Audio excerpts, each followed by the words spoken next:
belakang.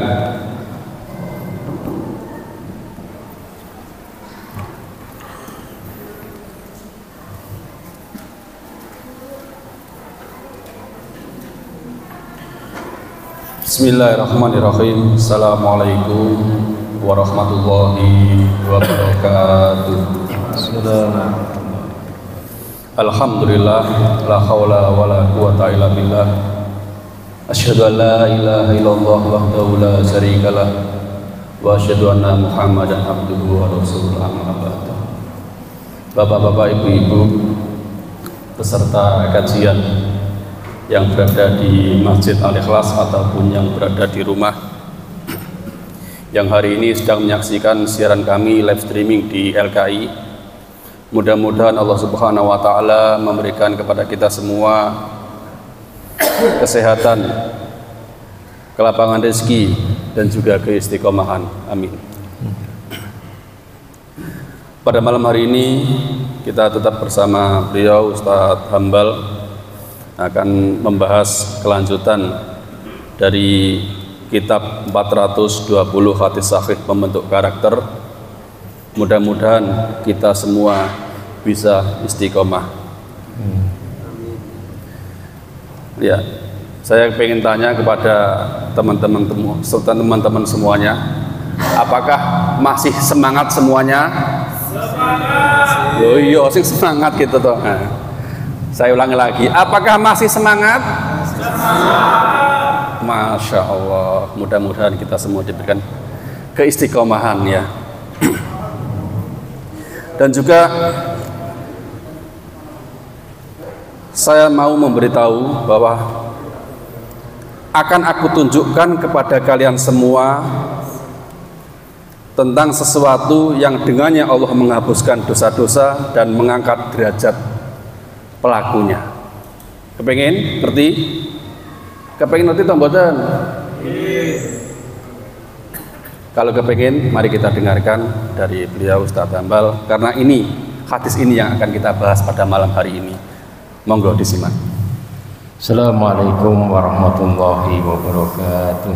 Waalaikumsalam warahmatullahi wabarakatuh. Alhamdulillah, salatu wassalamu ala rasulillah wa ala alihi wa sahbihi ajma'in.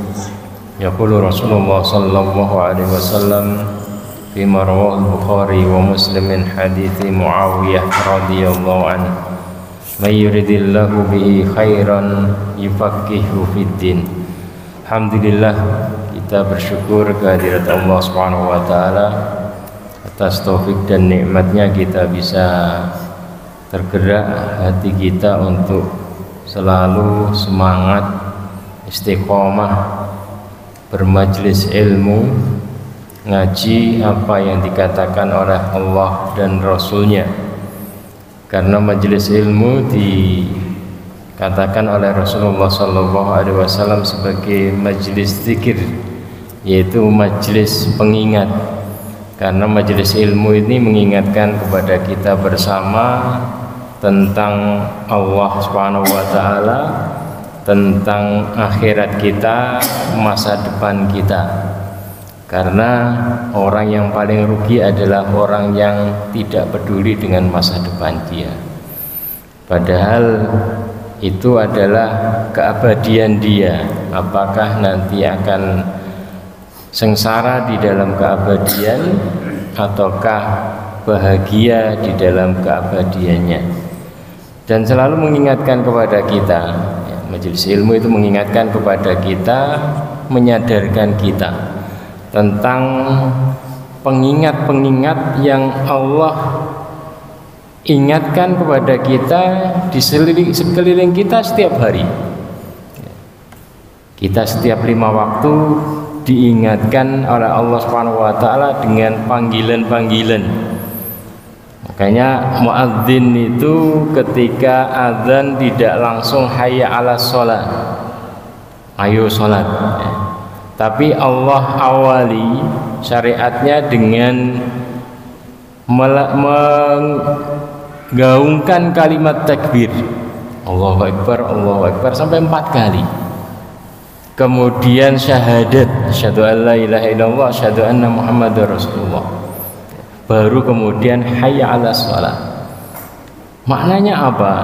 Maknanya adalah Allah Subhanahu wa taala pengen gerakkan hati kita dulu. Karena kalimat takbir itu, seorang itu tidak akan tergerak untuk sholat kalau dia masih menganggap besar dunia dia. Dia akan ringan menjalankan sholat kalau dia sadar Allahu Akbar, Allah yang maha besar, akhirat yang paling penting. Baru kemudian syahadat mengingatkan kepada kita ini agar syahadat. Jadi sholat ini adalah kelanjutan dari syahadat kita, baru kita tergerak. Demikian juga dalam khususnya di Idul Adha ya. Idul Adha itu kita diingatkan dengan kalimat takbir, itu kita disyariatkan untuk melantunkan kalimat takbir berkali-kali. Jadi kalau takbir itu ada dua macam, ada takbir muqayyad dan ada takbir mutlak. Kalau takbir muqayyad itu ada yang mengatakan dimulai dari dibaca setelah selesai sholat. Ada yang mengatakan pada hari Arafah tanggal 9 Zulhijjah itu sudah mulai sholat subuh sampai kemudian 13 Zulhijjah akhir hari tasyrik. Itu suruh melantunkan kalimat takbir dipandu oleh imam. Tapi juga ada yang namanya takbir mutlak. Mutlak itu bebas, tidak ada panduan. Ini disyariatkan kita membaca takbir sejak awal Zulhijjah, sebagaimana pendapat Ibnu Abbas ketika menafsirkan ayat liyashhadu manafi'a lahum wa yadhkuru smallah fi ayyamin ma'lumat, Al-Hajj 28. Jadi bacalah takbir pada hari-hari yang diketahui. Kata beliau hari-hari yang diketahui itu adalah 10 awal Zulhijjah, mulai dari awal 1 Zulhijjah. Artinya kalimat takbir ini menggaung sejak awal Zulhijjah. Tujuannya apa? Untuk menggerakkan kepada kita agar kita ini mau kurban ya. Jadi kenapa kok yang dipilih kalimat takbir? Karena takbir itu seseorang itu tidak akan bertakbir, tidak akan berkorban kalau dia tidak menganggap besar apa yang di sisi Allah Subhanahu wa taala. Dia tidak akan tergerak untuk kurban kalau menganggap bahwasanya dunia itu segalanya, sehingga dia iman. Karena kurban itu bukan 10.000, 20.000, tapi 3 juta ya. Jadi untuk menggerakkan ini sejak awal Zulhijjah disyariatkan untuk melantunkan takbir Allahu Akbar, agar kita ringan. Demikian juga dalam zikir-zikir kita, Allah Subhanahu wa taala mengapa kemudian mensyariatkan sebelum takbir ini ada beberapa lafaz zikir. Ada subhanallah walhamdulillah wala ilaha illallah baru Allahu Akbar. Rahasianya adalah karena kata subhanallah itu. Subhanallah itu adalah maha suci Allah. Kita mensucikan Allah. Kenapa kita mensucikan Allah? Kita mensucikan Allah di pikiran kita. Maksudnya kita ini berat ngerjakan ibadah, berat berkorban dan syariat yang lainnya karena pengaruh bisikan-bisikan setan. Kita nganggap Allah itu begini, Allah itu begini, Allah nggak akan ngabulkan permintaan kita, Allah tidak akan ganti kurban kita, nggak Allah ini ya. Sehingga yang ada bisikan-bisikan itu adalah dunia. Makanya diawali dengan subhanallah untuk mengusir bisikan-bisikan tersebut. Ketika bisikan-bisikan tersebut itu, kenapa? Karena bisikan-bisikan ini menjadikan kita ini memandang kecil nikmat Allah yang kita peroleh. Jadi ketika bisikan ini tersingkir, baru kita tampak bahwasanya luar biasa nikmat Allah yang kita nikmati, yang patut kita syukuri. Makanya alhamdulillah ya. Jadi ketika nggak ada tutupan-tutupan ini ya, seperti matahari, ketika nggak ada awan yang nutupi, terang benderang Demikian juga kita. Kenapa kita nggak bisa bersyukur? Karena kebanyakan penutup, sehingga kita nggak lupa dengan nikmat Allah Subhanahu Wa Taala. Dikuatkan dengan wala ilaha illallah. Hanya kepada Allah ini kita mengabdi. Tujuan Allah ciptakan kita di atas muka bumi ini untuk mengabdi kepada Allah. Ketika keyakinan ini hilang, tergantikan kita di dunia ini apa? Ya ngurusi anak, ngurusi istri, ngurusi dunia kita. Nah itu. Makanya kemudian disusul dengan ini baru kemudian Allahu Akbar, Allah Maha Besar. Jadi kalimat-kalimat zikir yang Allah syariatkan dan selalu kita lantunkan ini harus mengandung makna, ya. Tidak sekedar kita lafadzkan sehingga gak ada pengaruh sama sekali. Dan fungsi majelis ilmu itu adalah untuk mengungkap itu agar kita, karena Allah selalu mengingatkan kita, ya, agar kita bisa ngambil ibrah pelajaran dari rambu-rambu yang sudah Allah pasang, alarm-alarm yang sudah Allah sediakan. Jadi kalau itu kita bisa pahami, kita selalu teringat terus, ya. Ketika itu tidak kita sadari, itu yang jadi masalah, ya. Makanya Allah sangat bangga dengan mereka-mereka yang mau kumpul ngaji. Sebagaimana dalam sebuah riwayat yang diriwayatkan oleh Imam Muslim. Jadi anna Nabiya sallallahu alaihi wasallam kharaja ala halqatin min ashabi faqala ma ajlasakum. Rasulullah SAW ketika melihat ada beberapa halakoh di masjid, kumpulan kelompok orang yang lingkar kumpul di masjid, maka Rasulullah SAW mendatangi dan bertanya, ma ajlasakum, apa motivasi kalian duduk di sini di masjid ini? Para sahabat menjawab, jalasna nadhkurullah wa nahmaduhu ala ma hadana lil Islam.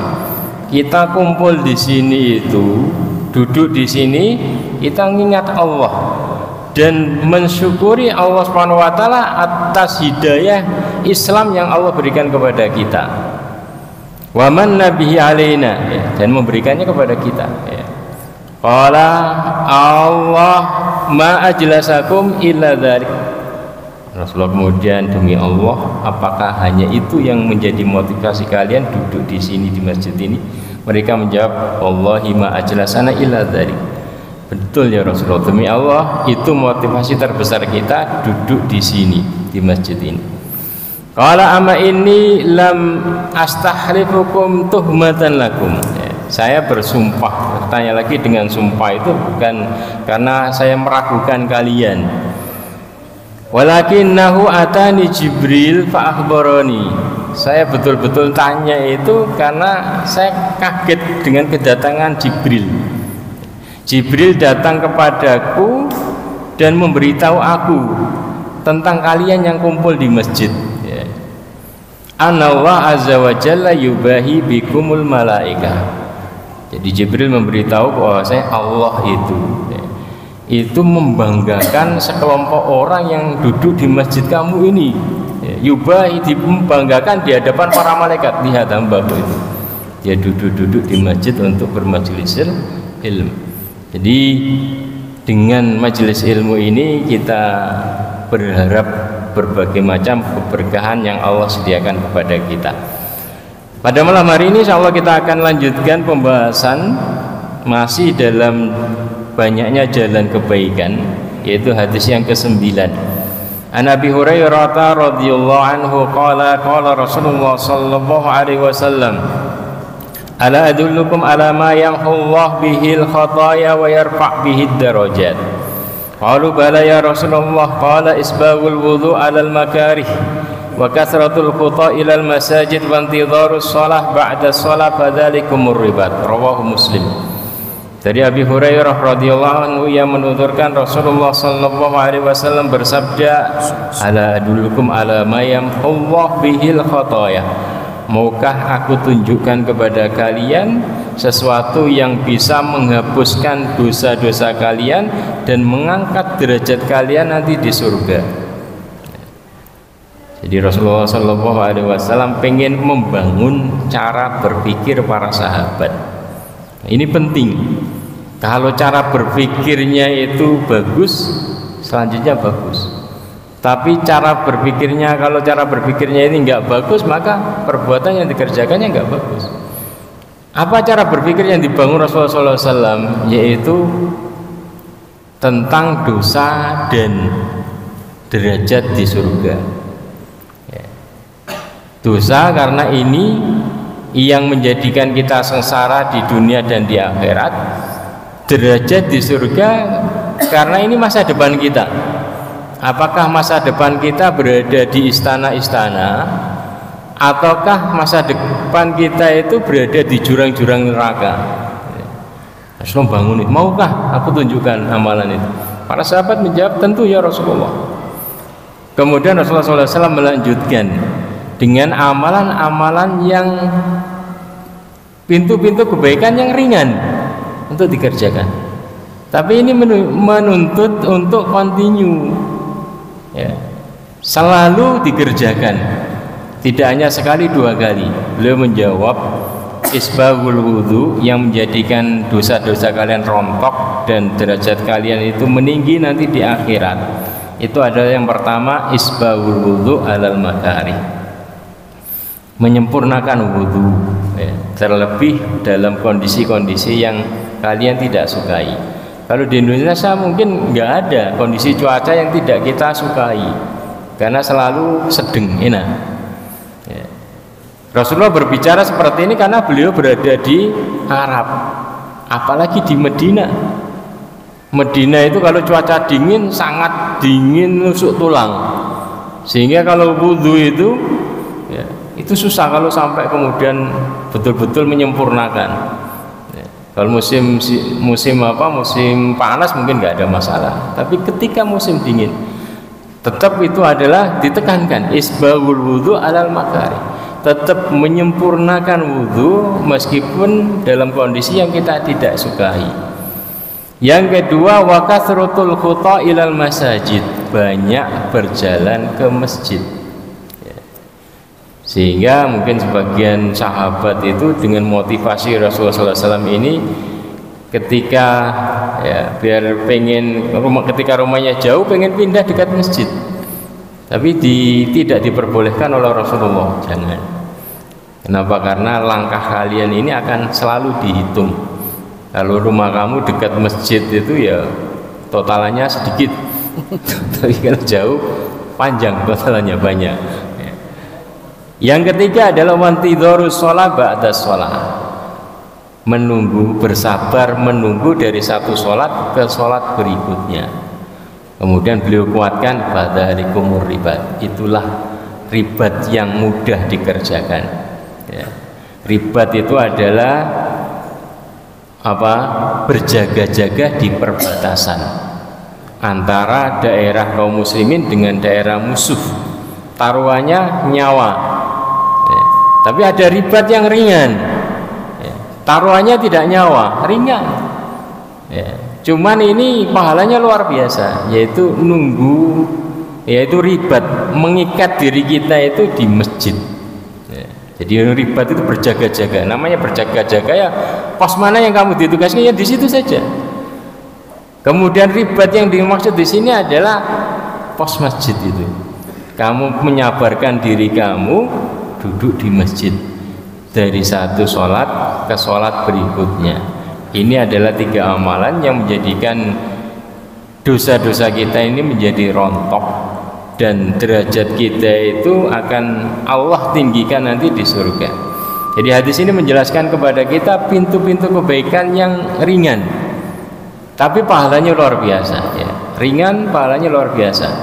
Yaitu tentang wudhu sudah kita bahas di hadis sebelumnya. Kemudian jamaah di masjid juga sudah kita bahas di sebelumnya. Jadi betul-betul ditekankan agar kita selalu menggerakkan hati kita, langkah kita ke masjid untuk sholat berjamaah. Karena Rasulullah SAW dalam hadis riwayat Bukhari Muslim itu ngancam bakar rumah orang laki-laki yang nggak mau datang ke masjid salat jamaah. Walaqad hamamtu an amura bis salati fatuqam thumma amura rajulan fasuyusalli bin nas thumma antalik ila ma'arijalin ma'hum khuzamun min hatabin ila qaumin la yasaduna shalah fa ukharriqu ali buyutam bin nas. Saya ada keinginan untuk nyuruh orang untuk gantikan saya ngimami agar saya bisa ngecek siapa yang enggak pergi ke masjid.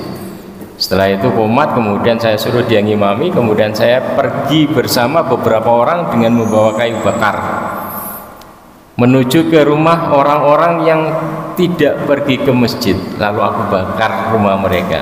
Ini ancaman, tidak Rasulullah kerjakan karena khawatir dengan adanya udzur-udzur, orang-orang yang punya udzur. Kemudian ketika Abdullah bin Ummi Maktum, ini seorang yang buta datang kepada Rasulullah SAW minta izin tidak pergi ke masjid karena kondisinya dia ini buta, kemudian gak ada yang nuntun dan rumahnya agak jauh. Rasulullah merasa ibadah dan beliau izinkan. Tapi ketika mau pergi, Rasulullah tanya, sami'tan nida, kamu dengar panggilan azan enggak? Dengar ya Rasulullah. Kalau kamu dengar, datangi. Karena itu wujud bagaimana kita menganggap penting Allah dan akhirat kita. Allahu Akbar tadi itu.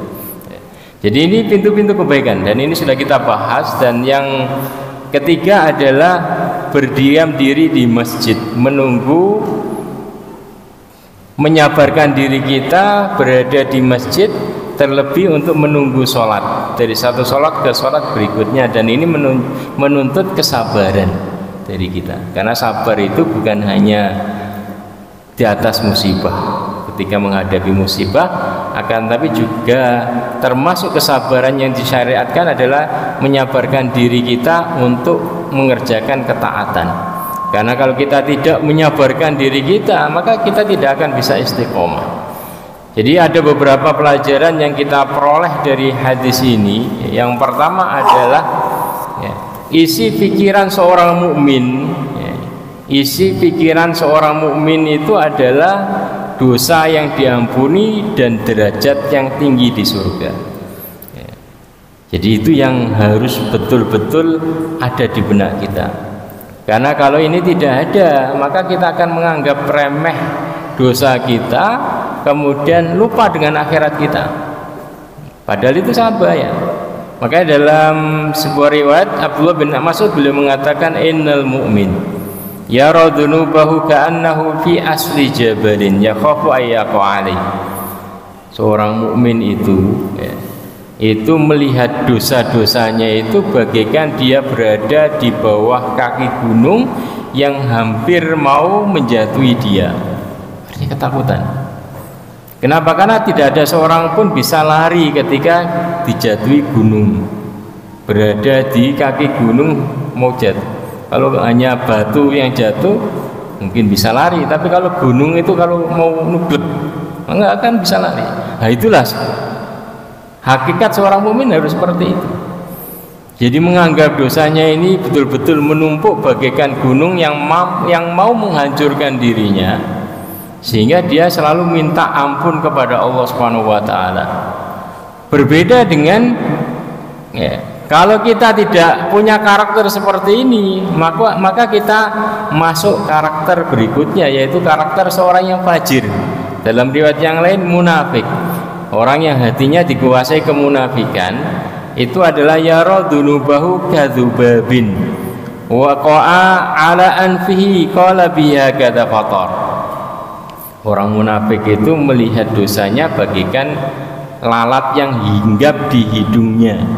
Cukup bagi dia itu menepis begini, kemudian dia akan pergi. Kecil, mudah.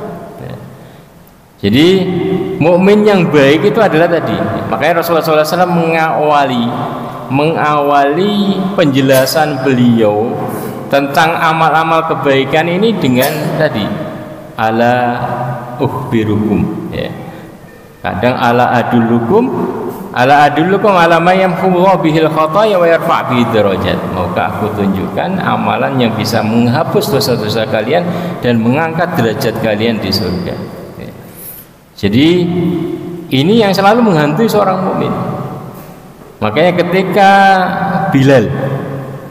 Bilal itu datang memberikan kabar, diseriwayatkan oleh Aisyah, yaitu qalat qila ya Rasulullah matat fulanah wastarohat. Ketika Bilal datang memberitahu bahwasanya ya Rasulullah, si fulana itu meninggal, sudah meninggal. Ada seorang wanita itu meninggal dan dia sudah istirahat, wastarohat, dia sudah tenang di sisi Allah Subhanahu wa taala. Maka faghadiba Rasulullah sallallahu alaihi wasallam, maka Rasulullah mendengar pernyataan Bilal bahwasanya seorang itu kalau meninggal sudah tenang di sisi Allah, kata Rasulullah langsung murka. Itu pernyataan yang keliru. Kemudian beliau mengatakan waqala innama yastarihu man ghufira lahu. Yang bisa istirahat itu cuma satu, yaitu orang yang sudah diampuni dosa-dosanya. Dan kita tidak tahu apakah Allah sudah mengampuni dosa-dosa kita ataukah tidak, ataukah belum, ya. Jadi ini yang harus selalu menghantui seorang mukmin, karena ini penyemangat agar kita ini bisa semangat ibadah, menebus kesalahan-kesalahan kita, agar kita lisan kita itu ringan mengucapkan astagfirullah, ya. Dan agar kita ini ringan mengerjakan taat. Artinya kita bisa berkorban waktu, berkorban harta untuk mengerjakan sebuah ketaatan. Tujuannya itu apa? Untuk menebus dosa kita, agar kita nanti di akhirat tidak ketemu lagi, tidak ditanya lagi dosa-dosa tersebut. Kemudian pelajaran yang kedua dari hadis ini adalah bahwa wudhu dan berjalan menuju masjid ini sangat disyariatkan. Ini adalah pintu kebaikan yang ringan, akan tetapi pahalanya luar biasa. Terlebih ada keutamaan, yaitu orang yang melakukan ini, ya, selalu melakukan ini atas dasar cinta kepada masjid. Orang yang hatinya itu adalah orang yang sering ke masjid itu kan karena hatinya terikat dengan masjid. Dan dalam hadis dikatakan warajulun sab'atun yudhilluhumullah yauma la dhilla illa dhilluh. Ada 7 golongan yang Allah naungi nanti di padang mahsyar, yang tidak ada perlindungan kecuali Allah Subhanahu wa taala, yaitu salah satu diantaranya adalah rajulun mu'allaqun bil masajid, orang yang hatinya terikat dengan masjid.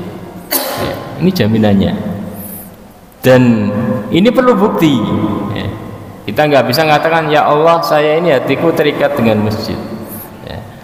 Jadi kecintaan itu perlu adanya bukti. Di antara bukti kecintaan kita betul-betul terikat dengan masjid, sering mendatangi masjid, sering jalan ke masjid. Kathratul khutha ilal masjid. Ada masalah datang ke masjid, ada apa datang ke masjid, ya. Makanya dikatakan di sini bahwa wa min fadailil fil masjid annahu tarada lil humum wal gumum wal wasawis.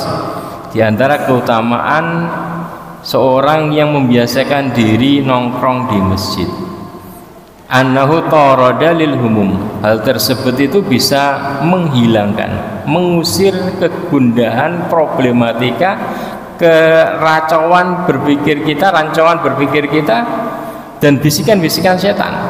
Itu bisa diusir dengan kita sering duduk di masjid, ya.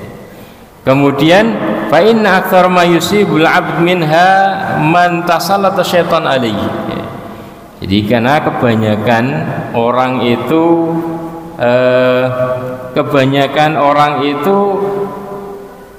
jauh dari masjid, pikirannya keruh, itu adalah karena jauh dari masjid tadi, karena banyak dikena perangkap setan. Dan ketika seseorang sering berada di masjid, ini perangkap-perangkap ini mulai terlepas, hilang. Jadi kalau pikiran kita ini kusut atau apa, ada problematika, datang saja ke masjid, duduk, ya. Kalau 1 jam belum belum hilang, tambah lagi, ya. Kenapa? Karena itu adalah obat, ya. Karena itu adalah obat.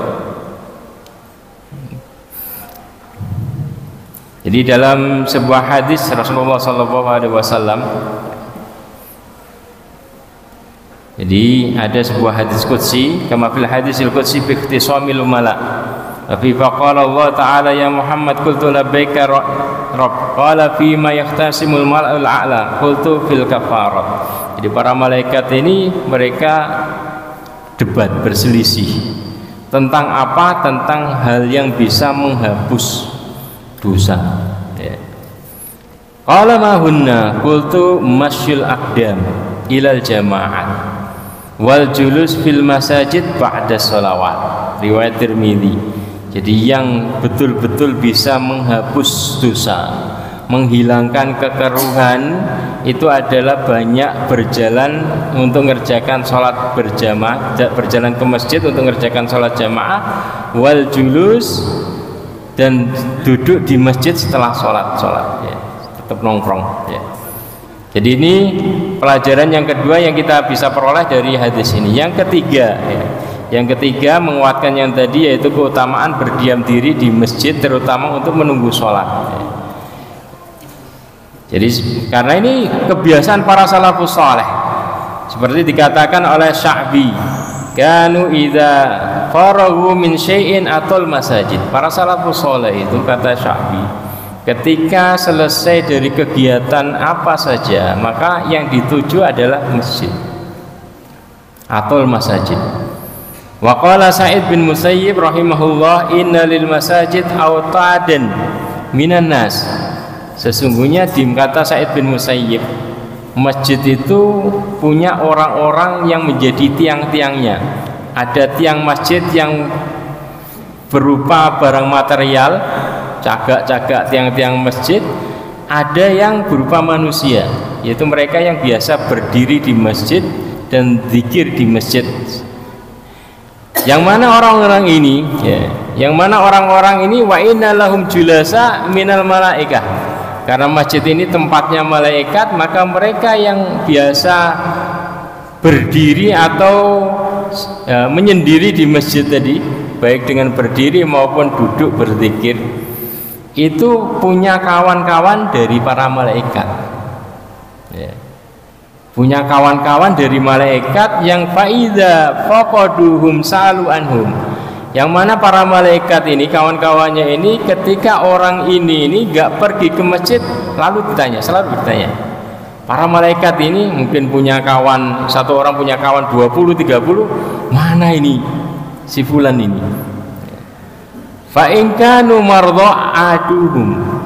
Ketika tanya-tanya kok gak datang, ternyata sakit, maka kawan-kawan ini ya, malaikat kan banyak ya, ada yang kemudian ini, maka mereka kemudian ketika diberitahu sedang sakit, maka mereka langsung pergi ke rumahnya menjenguknya. Wa in kanu fi hajatin a'anuhum. Kalau orang ini itu punya hajat, maka akan dibantu oleh para malaikat tersebut ya. Artinya kalau kita pengen punya kekuatan tangan, bekerja bukan hanya dengan satu tangan, dengan satu tangan, dua tangan, tapi bekerja dengan 1000 tangan, sering nongkrong di masjid, nanti banyak dibantu malaikat, sehingga hasil kerjaan kita luar biasa barokah ya. Mungkin kerjanya beberapa ini, tapi hasilnya luar biasa. Salah satunya adalah karena sering nongkrong di masjid ya. Itulah ribat ya. Jadi terlebih antara maghrib dan isya ini disyariatkan ya. Terlebih antara maghrib dan isya ini kebiasaan para salafus saleh. Jadi dalam hadis disebutkan an Abdullah bin Amr qala shallaina ma'an nabi sallallahu alaihi wasallam al-maghriba faraja'a man raja'a wa aqaba man aqab. Fa ja'a Rasulullah sallallahu alaihi wasallam musri'an qad hafazahun nafs qad hasara an rukbatayhi faqala abshiru hadza rabbukum qad fataha baban min abwabis sama yubahi bikum yaqulu unzuru ila ibadi qad sallu fariidatan wa hum yantadiruna ukhra. Rawahu Ibnu Majah. Abdullah bin Amr menuturkan, kami sholat bersama Rasulullah SAW maghrib. Kemudian para sahabat ini ada yang pulang ke rumah, ada yang tetap nongkrong di masjid nunggu sholat isya. Kemudian Rasulullah ini pulang, rumahnya di ini. Jadi beliau kemudian datang lagi menuju beberapa orang yang masih nongkrong di masjid nunggu salat Isya. Beliau datang dengan tergesa-gesa, qad hafazahun nafs, sampai nafas beliau agak tersengal-sengal karena tadi penasaran, ada sesuatu hal yang beliau penasarani. Qad hasara an rukbatih, sampai beliau datang itu agak mengangkat kain sampai ke lutut beliau biar cepat.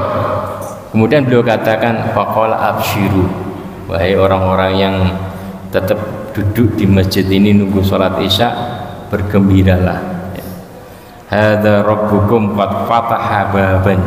Jadi Rasulullah SAW itu sangat semangat menyampaikan kebaikan kepada para sahabat. Ketika ada datang wahyu tadi itu, maka langsung beliau bersegera, kemudian beliau katakan, bergembiralah, ya. Anna wa hadza rabbukum, bahwasanya Rabb kalian Allah Subhanahu wa taala telah membukakan salah satu pintu dari pintu-pintu langit, yubahi bikum, ya, untuk membanggakan kalian di hadapan para malaikat. Yaqulu unzuru ila ibadi, lihatlah hamba-hambaku ini. Qad sallu faridatan, dia sudah sholat faridah, sholat wajib, tapi masih tetap berada di masjid. Wahum yantadirun ukhra, untuk menunggu sholat yang lainnya. Jadi Allah Subhanahu wa taala membanggakan, memuji dan membanggakan orang-orang yang menunggu antara maghrib dan isya. Dan ini adalah kebiasaan para salafus saleh dahulu seperti itu, sampai turun ayat tatajafa junubuhum anil madaji. Allah suka dengan orang-orang yang bukan rebahan. Kalau kita kan suka rebahan, ya. Allah suka dengan orang-orang yang punggung mereka, pinggang mereka itu jauh dari tempat tidur. Ayat ini turun kepada siapa? Turun kepada para sahabat yang nunggu habis sholat Isya sampai habis sholat maghrib sampai sholat Isya. Kenapa? Karena waktu itu panjang waktunya. Jadi Rasulullah SAW sering mengakhirkan, Taman Nabi SAW sering mengakhirkan sholat Isya sampai waktu atama. Waktu atama itu adalah akhir sepertiga malam pertama hingga tengah malam. Jadi Rasulullah SAW mengerjakan sholat Isya-nya itu jam 10-11, ya. Jadi mereka itu nunggu dari maghrib sampai segitu, mereka sholat dzikir. Nah, ini ayat ini turun bagi mereka, ya. Seperti waqad akhrajat Tirmidzi an Anas bin Malik qala Rasulullah sallallahu alaihi wasallam, qala Malik bin Dinar sa'altu Anas bin Malik. Malik bin Dinar mengatakan, aku bertanya kepada Anas bin Malik an hadhil ayah, tentang ayat tersebut, fiman nazalat, turun berkaitan tentang siapa. Wa qala kana unas min ashabi Rasulillah sallallahu alaihi wasallam yusalluna min salatil maghrib ila salatil isya'il akhir. Fa anzalallahu ta'ala fihim hadhil ayah. Kata Anas bin Malik, beberapa sahabat itu mereka sholat maghrib, kemudian terus dilanjut sholat sunnah sambil menunggu sholat isya yang Rasulullah kerjakan agak akhir. Maka turunlah ayat ini berkaitan tentang mereka, berkaitan tentang mereka. Kemudian jadi dalam hadis itu ada 2 waktu, bahkan ada 3 waktu yang biasa para sahabat itu membiasakan diri duduk di masjid. Yang pertama adalah antara maghrib dan isya. Yang kedua adalah setelah sholat subuh sampai matahari terbit. Yang ketiga adalah menjelang ghurub, ya, jadi habis asar habis asar hari Jumat sampai matahari terbenam. Ini adalah waktu-waktu yang betul-betul, ya, waktu-waktu yang betul-betul mereka ini memanfaatkan untuk tadi duduk di masjid. Kalau hari Jumat setelah asar ini, karena ini adalah waktu-waktu yang mustajab, ya, waktu-waktu yang mustajab. Kalau habis subuh. Habis subuh ini karena keutamanya luar biasa. Habis subuh man shallal fajr fi jama'atin tsumma qa'ada yadhkurullah hatta tatlu asy-syams tsumma shalla rak'atain kana lahu ka ajri hajjatin wa umrah tamah. Ya. Barang siapa sholat subuh berjamaah kemudian duduk menunggu matahari terbit, setelah terbit nunggu sejenak sekitar 20 atau 15 menit sholat ini syuruk, maka pahalanya seperti pahala haji dan umroh, sempurna. Kemudian yang ketiga adalah antara maghrib dan isya. Ini adalah waktu yang barokah, waktu di mana betul-betul para salafus saleh ini betul-betul menjadikan waktu ini adalah sebagai hizb, waktu untuk baca Quran, waktu untuk sholat sunnah. Kenapa waktu yang utama? Para ulama menjelaskan bahwasanya kenapa mereka menghidupkan kenapa disyariatkan kita ini duduk di masjid antara maghrib dan isya. Karena ini itu untuk menghapus kesalahan-kesalahan kita selama sehari sebelum kita tidur.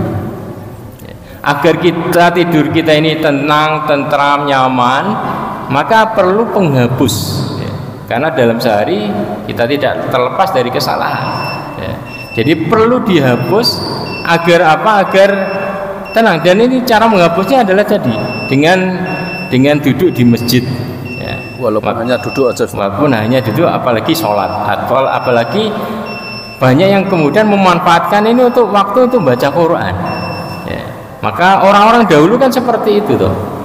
Waktu maghrib itu adalah waktu yang khusus untuk baca Quran. Maka waktu itu adalah ngajinya itu kan habis maghrib hingga isya. Berarti bukan jandoman ya? Jandoman ada keutamaan tadi. Tapi kalau lebih lagi adalah dipakai untuk baca Quran dan zikir. Silakan adzan dulu.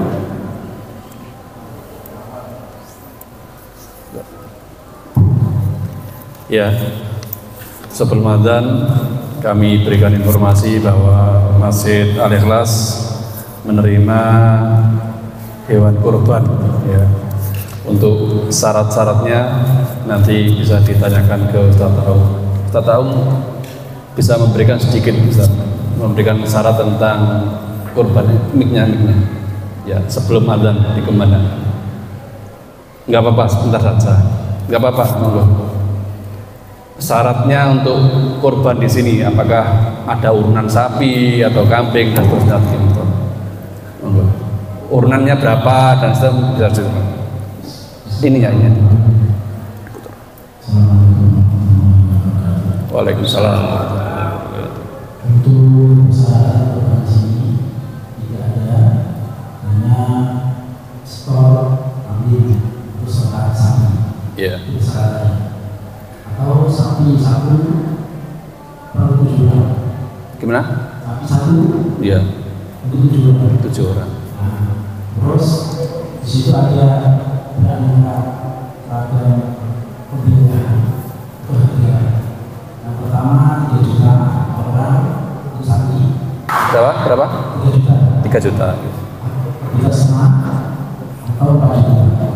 Iya. Yang sapi 3 juta itu dapatkan daging 4 kilo. Daging 4 kilo. Plus 1 kilo. 1 kilo pendol. Iya. Untuk pemilihan jadi. Nggih. Terus yang kedua, sapi harga 3,5. 3,5. Dapatkan 5 kilo. 5 kilo.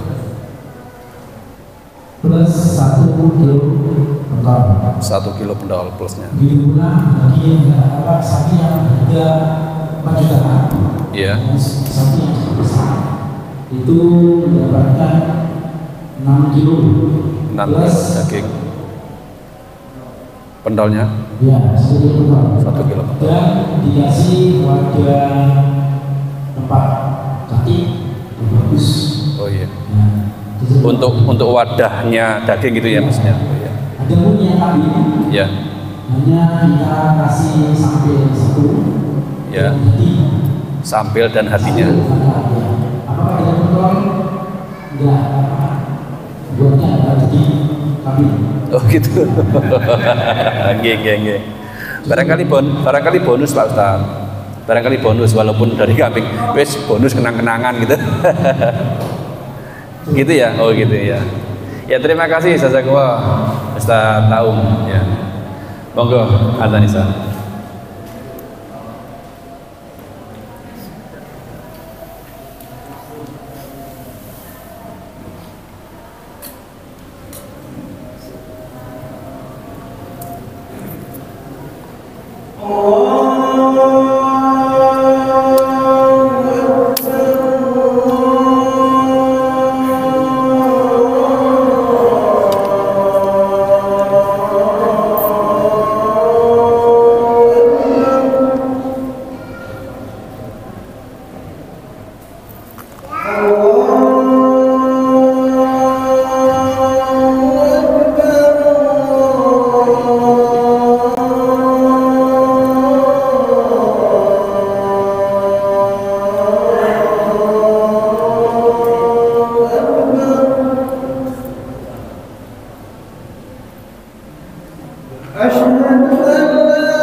kita lanjutkan. Jadi para salafus saleh mereka betul-betul menghidupkan, artinya memanfaatkan waktu antara maghrib dan isya ini adalah khusus waktu akhirat. Jadi kita harus pandai-pandai untuk memanage waktu kita. Kalau semua waktu kita untuk dunia maka rugi kita. Tapi kalau kita bisa sebagian waktu kita peruntukkan untuk khusus akhirat, seperti adalah antara maghrib dan isya ini waktu khusus untuk baca Quran. Kalau nggak ada seperti itu kita nggak akan sempat baca Quran. Jadi untuk amalan-amalan akhirat ini kita harus pandai-pandai menyempatkan, membuat sistem pengaturan waktu agar ini tidak terlupakan. Jadi ada sebuah hadis yang menjelaskan tentang keutamaan sholat di antara maghrib dan isya. Cuman hadisnya ini lemah, yang sering dipakai oleh hujjah dalam masalah ini menyemangati. Cuman hadis ini lemah. Man shalla ba'dal maghrib sitta raka'atin lam yatakallam fima bainahunna bisu'in udilna lahu bi ibadati sintai asyara sanah. Rawahu Tirmidzi. Barang siapa yang sholat setelah maghrib sitta rakaat, 6 rakaat, dan ini disebut juga dengan sholatul ghaflah, untuk mengusir kelalaian. Lam yatakallam fi ma bainahunna, di antara sela-sela sholat ini tidak berkata buruk, maka pahalanya ini sama seperti ibadah 12 tahun. Cuman hadis ini lemah ya. Cukup keutamaannya itu adalah seperti yang tadi, hadis tadi, jadi Rasulullah SAW ke rumah, jadi bisa nunggu di masjid, bisa memanfaatkan, mungkin pulang tapi dimanfaatkan untuk apa? Untuk baca Quran dan yang lainnya. Tapi yang penting khusus untuk kepentingan akhirat, waktu antara maghrib dan isya ini, karena waktu barokahnya tadi itu. Dan seperti dikatakan oleh Imam Manawi, wa ihya ma bainal isya'ain sunnah muakkadah, ya, menghidupkan ibadah antara dua isya, antara maghrib dan isya ini adalah sunnah yang sangat ditekankan, ya. Sebagaimana asar tadi dan beberapa salafus saleh dalam menghidupkannya. Ada daerah yang masih menghidupkan sunnah tadi, mengisi waktu antara maghrib dan isya ini harus khusus untuk akhirat. Itu daerah Tarim, ya, ada daerah Tarim Yaman, ya, daerahnya para wali itu. Jadi di sana itu kalau habis maghrib dan isya itu nggak ada toko buka, ya. Jadi toko buka itu pokoknya sampai maghrib, ya. Nanti habis isya ada yang buka, ada yang tidak. Tapi antara maghrib dan isya ini mereka betul-betul bisa mengkondisikan ini adalah waktu untuk akhirat, waktu untuk membaca Quran, waktu untuk zikir, waktu untuk sholat. Sampai dikatakan al-kunuz kullal kunuz, al-kunuz kullal kunuz ma bainal isya'ain.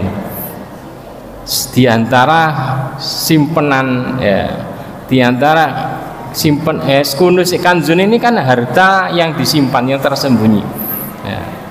Harta kekayaan yang tersembunyi itu ada di antara dua isya, yaitu antara maghrib dan isya. Atau dikatakan ihya al-kunuz kullal kunuz ihya ma bainal maghrib wal isya, ya, di antara harta kekayaan akhirat kita yang tersembunyi adalah kalau kita bisa menghidupkan antara maghrib dan isya. Ada sebuah kisah orang soleh, ya, daerah Hajrin, yaitu dekat sana, ya. Jadi suatu hari dia ini bawa uang banyak, pengen mau pulaan ini, ya, karena di ini jalur sutra, tempat dari mana-mana para pedagang datang bawa dagangannya, dan ini dia pengen pulaan, bawa uang banyak. Tapi sampai situ ternyata dia ketinggalan, jadi dia hanya mendapatkan barang sedikit sehingga uang yang dia bawa ini masih banyak. Maka dia pulang ke Hajrin, kemudian sampai rumah dia cari sisa duitnya tadi, dicari-cari ternyata nggak ketemu, dan ini sudah sore mau maghrib, maka dia tinggalkan semua, kemudian dia wudu pergi ke masjid, Di rumah istri dan anaknya nyari-nyari duit tadi itu, ternyata ada di Di dalam buntalan kain tadi yang dia tadi kulaan tadi itu di situ. Maka istrinya ini ngomong ke anaknya, kamu datang ke bapak kamu agar dia nggak pikiran dengan uang yang tadi, lupa naruhnya di mana. Dia cari-cari di kantong nggak ada ini, ternyata di dalam buntalan itu. Betul, anaknya ke bapaknya ini adalah karena kebiasaan di daerah itu adalah antara maghrib dan isya itu betul-betul dibuat halaqah untuk membaca Quran. Pokoknya membaca Quran, zikir, hidup di situ. Ya. Anaknya datang ke bapaknya bisiki, ya, uangnya sudah ketemu, ya, uangnya sudah ketemu, ya, ada di gulungan kain. Ya. Maka kemudian dia pegang telinga anaknya ini, kamu nggak tahu ini waktu antara maghrib dan isya, waktu untuk memikirkan akhirat. Kamu ini di masjid lagi, kamu ngomong seperti itu. Awas nanti saya hukum kamu kalau sudah di rumah. Artinya bagaimana mereka ini mendidik anaknya, keturunannya agar betul-betul memuliakan dan menghidupkan antara maghrib dan isya ini untuk baca Quran dan ini zikir untuk akhirat. Sampai ke rumah, betul. Kamu saya hukum, saya nggak mau melihat kamu di rumah ini, di daerah Hajrin. Kamu harus ke Tarim, belajar adab di sana selama setahun. Gara-gara apa? Mengingatkan dunia, padahal mestinya tambah seneng tuh. Mengingatkan dunia antara maghrib isya di masjid. Ini adalah kebiasaan orang-orang soleh daerah sana. Jadi ini adalah daerah yang masih menghidupkan sunnah, yaitu menghidupkan antara maghrib dan isya khusus untuk akhirat. Karena ini adalah waktu yang barokah. Demikian, semoga bermanfaat. Assalamualaikum warahmatullahi wabarakatuh. Waalaikumsalam warahmatullahi wabarakatuh. Bapak-bapak, ibu-ibu yang dirahmati Allah Subhanahu wa taala, cara selanjutnya yaitu Anda bertanya, Ustaz menjawab. Monggo, barangkali ada yang mau ditanyakan. Oh iya, satu, terus. Mik. Oh iya, Cak Gus. Karena banyak sih Cak Gus.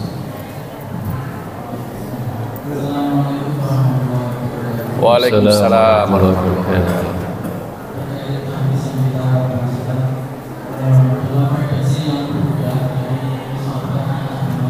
Kurang dekat mungkin.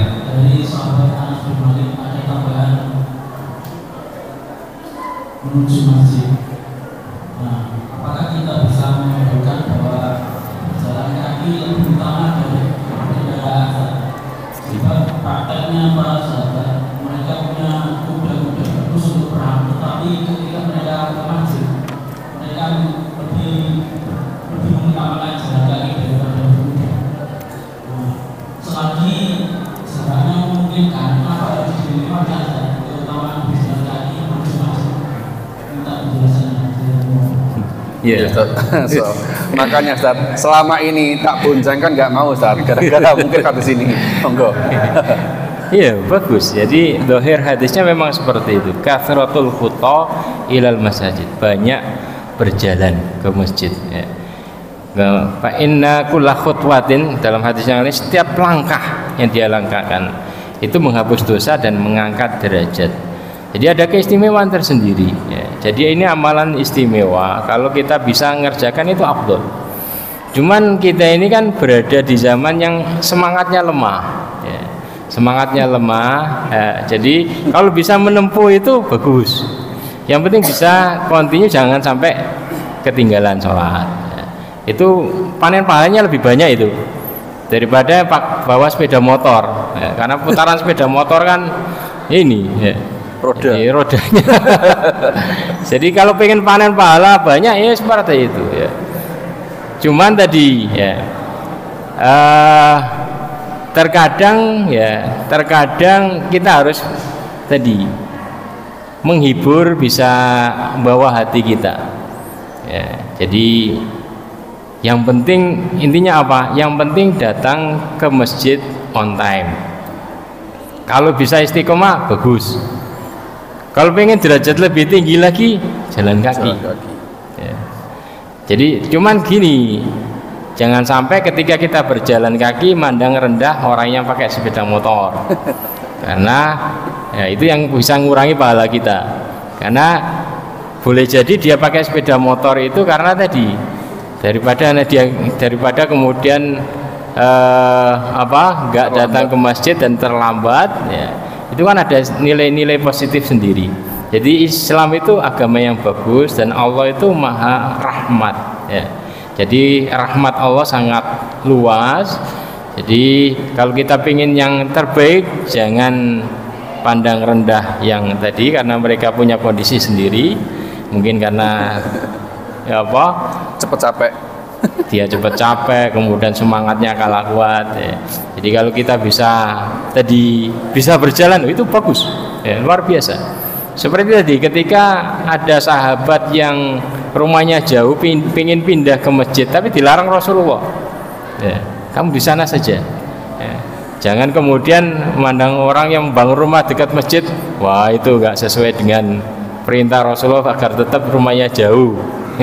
Karena tadi masing-masing punya ladang pahala, ya. Karena mungkin masing-masing orang itu punya lebih tahu bagaimana kondisi dirinya, bagaimana dia menghibur dirinya agar tetap istiqomah datang ke masjid. Kan intinya tadi itu istiqomah datang ke masjid itu.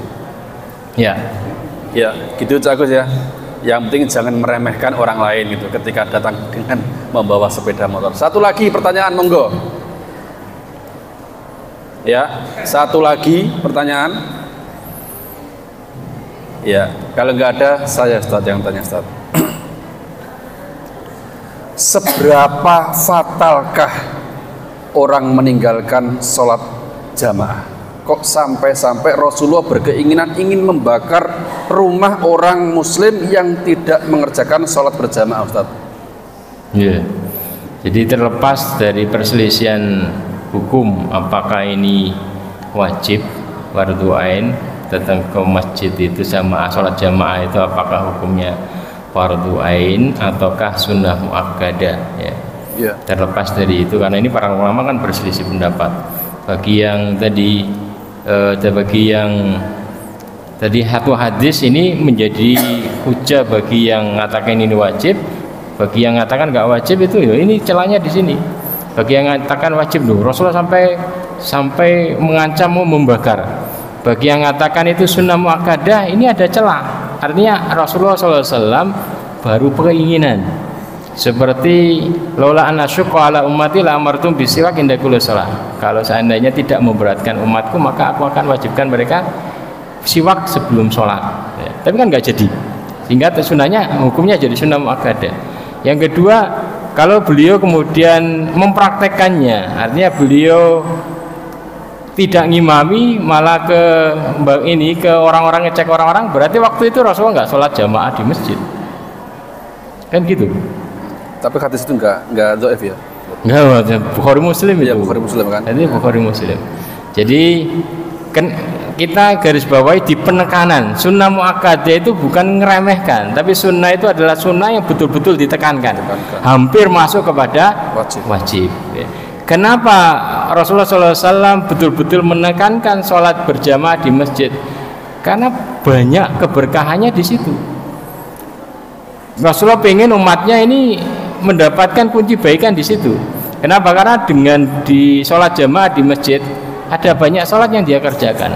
Kalau dia kerjakan di rumah paling sholat wajib saja. Tapi kalau ke masjid ada sunnah tahiyatul masjid, ada qobliyah, ada ba'diyah, ada zikir. Kalau di rumah habis sholat kan selesai toh. Assalamualaikum sudah lepas baju. Tapi kalau di masjid, assalamualaikum zikir dulu. Ini terpraktekkan di sini. Kenapa? Karena ini adalah kunci tadi. Terkadang satu amalan, satu kebaikan ini melahirkan ribuan kebaikan berikutnya. Makanya Rasulullah betul-betul tekankan ini. Yang kedua adalah ini sebagai bukti kita bahwasanya kita ini bagian dari kaum muslimin, ya. Jadi waqumu lillahi qanitin, ini perintah untuk bareng, ya. Wakunu ma'as sajidin, ya.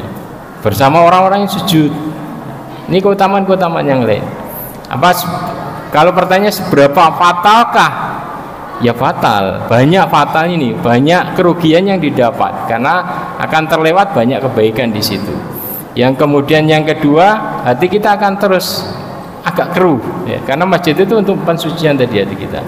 Makanya disyaratkan duduk di masjid tadi itu antara maghrib dan isya itu, karena ini akan membersihkan hati kita. Belum lagi bonusnya adalah dapat kawan-kawan para malaikat yang siap membantu pekerjaan dunia kita. Nah itu yang kita harapkan.